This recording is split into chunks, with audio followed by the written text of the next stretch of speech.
The James Webb Space Telescope, humanity's most advanced eye in the cosmos, has captured something extraordinary. A mysterious glow that appears to shimmer from a world nearly 4 light-years away, a faint pulse, a soft illumination flickering across the void. That light, according to NASA's latest data, seems to be coming from Proxima Centauri b, the closest known exoplanet to Earth. And what it reveals is raising some of the most profound questions in the history of astronomy. Could this be the first artificial light ever detected beyond our solar system? Could we finally be seeing evidence, not of microbial life, not of fossils or chemistry, but of technology? It sounds like science fiction. But the data is real. During its infrared observations of Proxima b, the James Webb Telescope detected repeated, rhythmic pulses of light. Patterns that appeared too organized, too deliberate, to be explained by natural processes. Unlike auroras, volcanic flares, or atmospheric flashes that scatter light chaotically, these signals show a structured rhythm, a steady beat in the darkness. Proxima Centauri b orbits a dim red dwarf star just over 4 light-years from us, part of the Alpha Centauri system, our closest stellar neighbor. It lies within what scientists call the habitable zone, where surface temperatures could allow for liquid water. For decades, astronomers have speculated that if life exists anywhere nearby, this world would be one of the strongest candidates. But never before has a telescope seen anything quite like this. What Webb found wasn't a chemical fingerprint or a subtle atmospheric trace. It was something more visual, more direct. An urban-like illumination glowing faintly on the planet's dark hemisphere.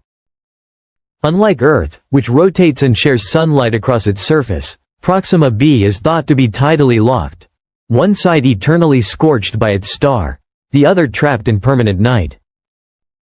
If life ever arose there, intelligent beings might have adapted by developing artificial lighting on the dark side. A civilization that never sees daylight, living beneath an endless twilight sky. The data Webb gathered shows faint but consistent emissions in the infrared spectrum coming from that eternal night side. Not random flickers. Not chaos.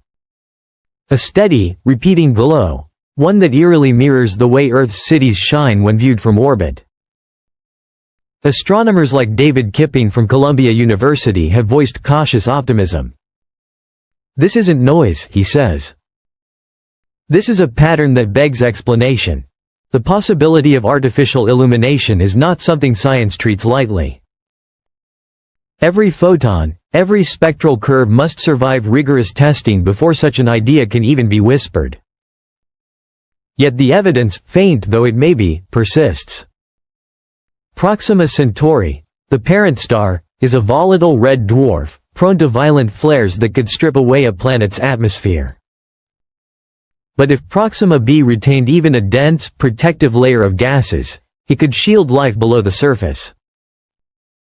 If it didn't, perhaps its inhabitants found another way to survive, building underground or beneath domes, illuminating their cities with artificial suns of their own making. Atmospheric data offers more intrigue. Webb's instruments found unusual chemical ratios in the starlight filtered through Proxima b's atmosphere, particularly elevated methane levels without the expected presence of carbon monoxide. On Earth, such a combination is hard to sustain without ongoing biological or industrial activity. Methane alone can be produced by geology, but stable, isolated methane like this hints at something more dynamic. It could mean one of two things: a thriving biosphere or a technological society managing its own environment. Both possibilities are equally astonishing. Some researchers have proposed that these light patterns might not be city lights at all, but communication signals, deliberate optical transmissions using lasers or modulated energy beams. Civilizations, after all, might prefer light-based communication over radio, which can scatter and degrade. Infrared beams, precisely tuned, could be used to send messages across space, or simply as part of planetary infrastructure that, by coincidence, we happen to catch. For decades, the SETI program searched for radio transmissions from nearby stars. But Webb's new capabilities now extend that search into the infrared, peering through dust and gas clouds where radio waves cannot reach. The universe, it turns out, might speak in light. Still, scientists are careful. The lights could, in theory, come from massive orbital reflectors, solar power arrays, or satellites encircling the planet. An advanced civilization might use such systems to illuminate its dark hemisphere, or to power vast underground cities below a frozen surface. Natural explanations haven't been ruled out either. Volcanic eruptions, chemical luminescence, or heat vents could all produce light. But the symmetry of the emissions is troubling. They seem to brighten and dim in precise cycles, like energy grids switching power loads on and off, the heartbeat of a living world. Detecting this faint light was an extraordinary achievement.